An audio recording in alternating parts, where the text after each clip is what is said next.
So a lot of Western philosophy since Descartes has been on this sort of solipsistic path, uh, where people would where Descartes doubted his own tried to doubt as much as possible, and then said, well, he can't doubt his own existence, uh, and uh, so eventually, by an appeal to the ontological argument for God, he is reconstructed reality with himself as this alien subject to it. And so that sort of solipsistic path continued down to Kant. We talked about noumena and phenomena, and then, as I said in the previous video, Heidegger and other 20th century philosophers like Whitehead have um, try to put a stop to that and talk about our sort of context in the world, our being in the world, which in which our whole subjectivity is in fact dependent upon interaction with reality. That but it's interesting that that kind of led to a different kind of solipsism in postmodernism, where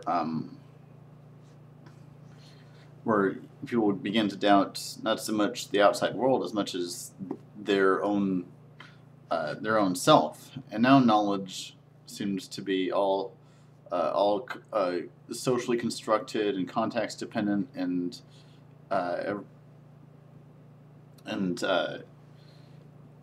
everything is just some social bias based on your cultural upbringing.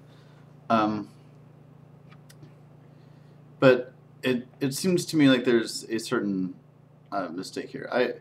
I do think that such doubts are legitimate to a certain point, but things can. I think relativism doesn't have to mean nihilism. I think we can say that something is true relative to something else, and it's not always relative to cultural context. I mean, Lakoff and Johnson talk about truth being about things that are relative to the human condition. There are certain cognitive metaphors they identify that are universal across all human cultures because they're universal to the human condition, and the way we similarly enact similar environments. And so I think about as close to objectivity as we can get is universality. That this thing is true relative to universal human experience. And furthermore, I think I want to say that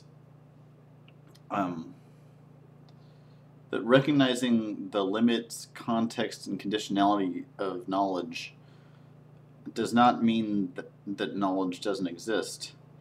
And saying that truth is never final is not to say that truth is entirely unknowable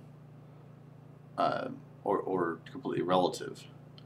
And so I guess I want to say that in a fight between absolutism and relativism, I'm against absolute relativism and relative absolutism. So I would say I'm relatively relativist, not absolutely absolutist. I think truth is always in the process of becoming, and so Thomas Kuhn talked about paradigm shifts in science and how these whole models of reality on which scientists operated have been overturned a few times, and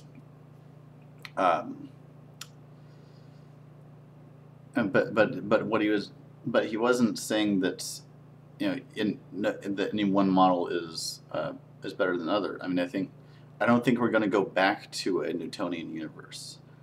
I mean, relativity and quantum mechanics have changed the way we view space and time and atomic particles, and and it's possible that some future paradigm will overturn the way we understand those, but it will overturn it in a novel way, not in a um, not in a way that reverts back to our old understanding. And um, so I think there is progress in human knowledge. There is progress in coming to know um, in coming to know truth. We um, so yeah, I think you have to situate truth in chronologically, but there is a progression in there. And there is becoming of truth. So, that's my thoughts for now. Peace.